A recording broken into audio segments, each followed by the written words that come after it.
attacher lundi avec mardi تحت لفظ یعنی چی؟ یعنی دوشنبه رو با سه‌شنبه به هم دیگه وصل بکنیم. در واقع یه جورایی تو فارسی میگیم مثلا شنبه یک شنبه است لباس طرف. اونم مال وقتی که دکمه‌های لباسمون رو جابجا ببندیم. بستن دکمه‌های لباس رو صورت جابجا رو میگه attacher lundi avec mardi.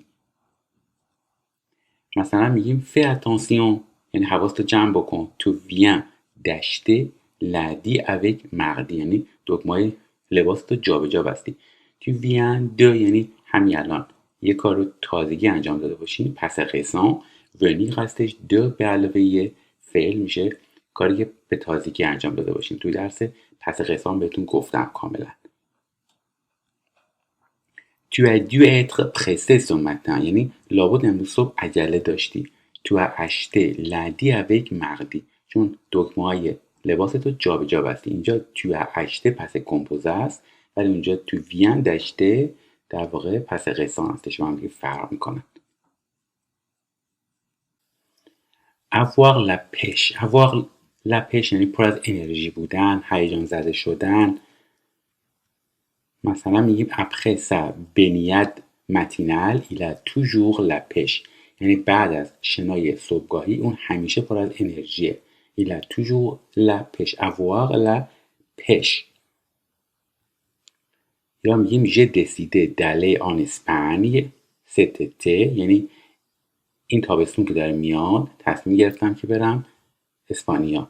j'ai la pêche به خاطر همینم خیلی هیجان زدم، خیلی انرژی دارم، خیلی خوشحالم. avoir beau یعنی چی؟ یعنی کار بیهوده کردن. به معنی صرف نظر هم هست، صرف نظر از. حالا بیاین براتون توضیح بدم با چند تا مثال که منظورم چیه وقتی میگیم صرف نظر از. مثلا میگیم j'ai beau dire la vérité personne ne me croit یعنی هرچی هم بگم صرف نظر از اینکه هرچی بگم کسی باور نمیکنه. یعنی کارم این کار الکیه. یعنی هر کاری هم بکنم حتی اگه راست رو هم بگم کسی باور نمیکنه. j'ai beau dire la vérité. پس avoir beau. elle a beau protester le contrat va être annulé یعنی اینکه اعتراض کردن این خانم بیفایده است.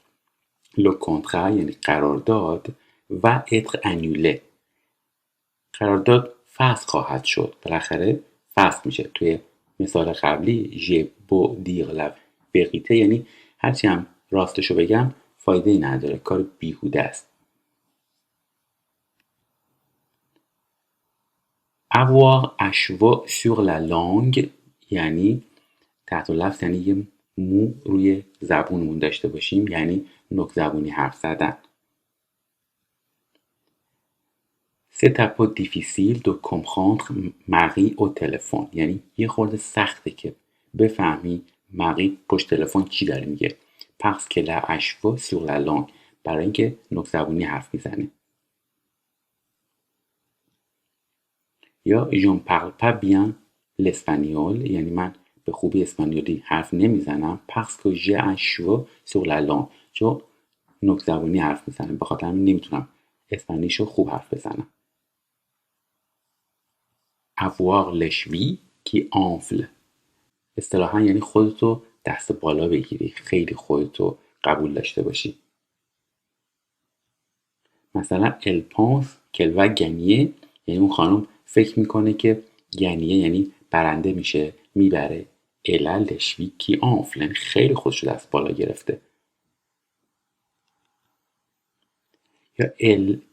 یا il fait du bon travail یعنی اون آقا خیلی خوب کار میکنه.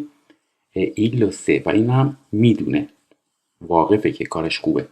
il commence à avoir les chevilles qui enflent یعنی شروع کرده که خودشو دست بالا بگیره، یعنی کم کم داره خودشو دست بالا میگیره، خیلی خودش قبول داره.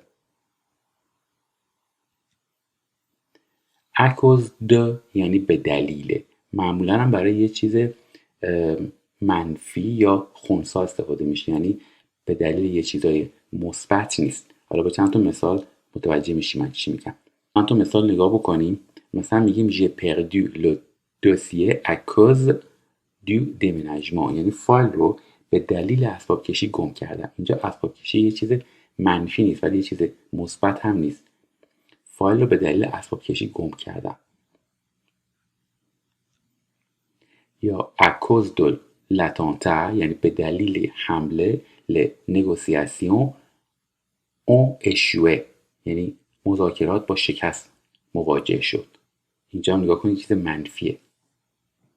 اگر مثبت بود میگفتیم grâce à. à chacun son goût یعنی هر کس یه سلیقه‌ای داره. à chacun son goût یعنی هر کس یه سلیقه‌ای داره.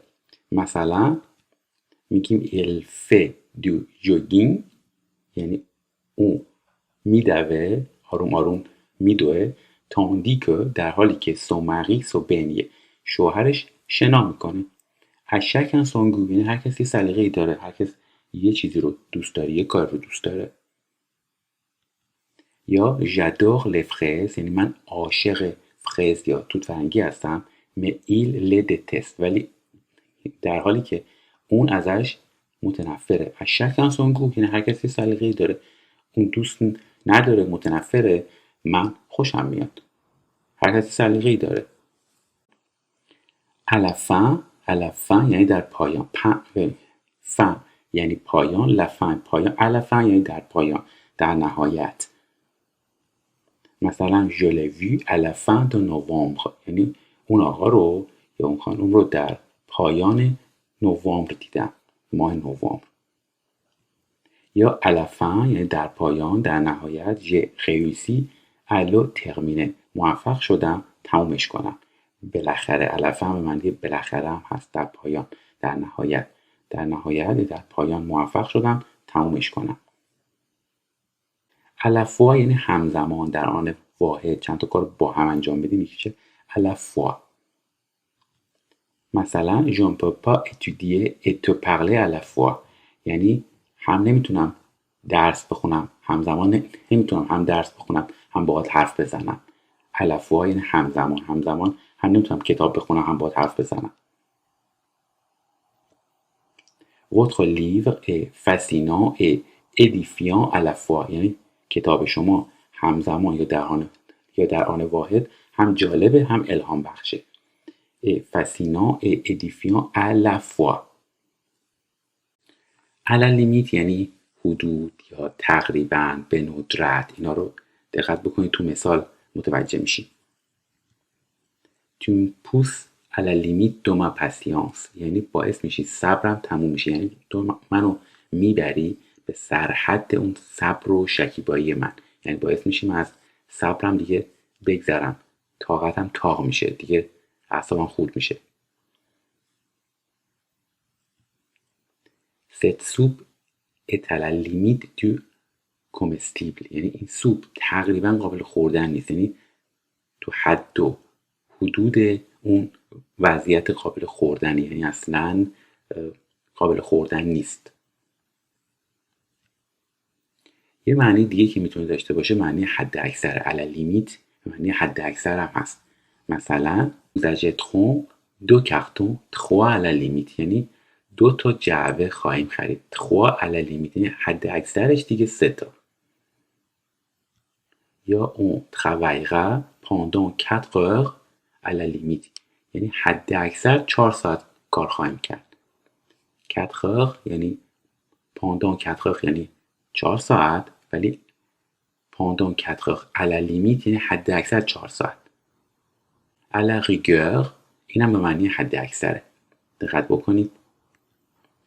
il nous faut 3 semaines 4 à la rigueur یعنی ما به 3 هفته نیاز داریم. 4 à la rigueur یعنی ما به یا حد اکثر 4 هفته نیاز داریم. 3 هفته یا حد اکثر 4 هفته. میگیم c'est un menteur یعنی این یک دروغگوه. à la rigueur un escroc یعنی حد اکثر یک کلاهبرداره یک شیاده. à la rentrée یعنی چی؟ rentrée la rentrée به معنی باز شدن مدرسه هاست تو ماه سپتامبر. در نتیجه وقتی میگیم à la rentrée یعنی تو ماه سپتامبر وقتی مدرسه ها باز میشه میبینمت. با یکی که میخوایم خداحافظی بکنیم آخرای مدرسه میگیم à la rentrée، یعنی اون موقع دیگه میبینمت. au revoir خداحافظ. مقی à la rentrée یعنی ماه سپتامبر وقتی مدرسه ها باز میشه میبینمت. پس rentrée به معنی ماه سپتامبر هم میتونه باشه. مثلا je le ferai à la rentrée، یعنی این کار رو تو ماه سپتامبر انجام خواهم داد. à la rentrée وقتی مدرسه ها باز میشه.